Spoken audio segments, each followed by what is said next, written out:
গ্রিসে পৌঁছেছে যুক্তরাষ্ট্রের রণতরী USS Gerald আর Ford.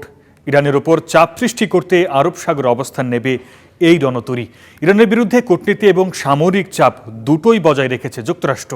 এদিকে ইরানের হামলা করলে যুক্তরাষ্ট্র দীর্ঘমেয়াদী যুদ্ধে জড়িয়ে পড়তে পারে বলে ট্রাম্পকে সতর্ক করেছেন সেনা কর্মকর্তারা।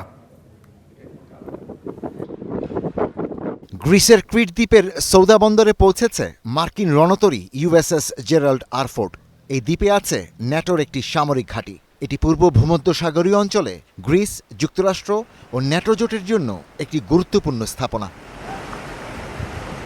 ইরানের উপর সামরিক পদক্ষেপের হুমকি বজায় রাখতে ইউএস আব্রাহামের পর এই দ্বিতীয় রণতরী পাঠালো পেন্টাগন। সেই সাথে মধ্যপ্রাচ্যের মার্কিন সেনা ঘাঁটিগুলোতে বাড়ানো হয়েছে যুদ্ধ সরঞ্জাম।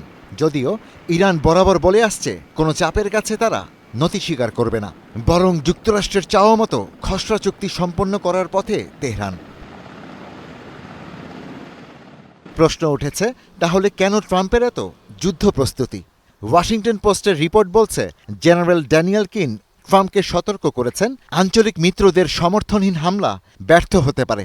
অভাব মার্কিন হামলার প্রচেষ্টাকে বাধাগ্রস্ত করতে পারে। এদিকে ইরান বলছে, যুক্তরাষ্ট্রসহ আন্তর্জাতিক নিষেধাজ্ঞা প্রত্যাহারের বিনিময়ে চুক্তিতে আগ্রহী তেহরান। যুক্তরাষ্ট্রের দেয়া নিষেধাজ্ঞা ও পারমাণবিক ইস্যু সমাধানে আমাদের অবস্থান স্পষ্ট। আমরা যুক্তরাষ্ট্রের পক্ষের মতামত সম্পর্কেও অবগত। যদি আলোচনার সময় দুই পক্ষের সদিচ্ছা থাকে, তবে আমরা ফলাফল আশা করতে পারি।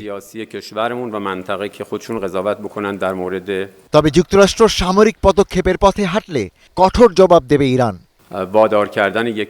ইরান তার জাতীয় স্বার্থ ও জনগণের অধিকার রক্ষায় অটল থাকবে। যখন আমাদের কূটনীতিকরা আলোচনার টেবিলে থাকবেন, তখন আমাদের সামরিক বাহিনী আরও বেশি সতর্ক অবস্থায় থাকবে। এরই মধ্যে বৃহস্পতিবার জেনেভায় হতে যাওয়া আলোচনার আগেই ইরান তার পারমাণবিক কর্মসূচিতে কিছু নতুন ছাড় দেওয়ার প্রস্তাব দিয়েছে।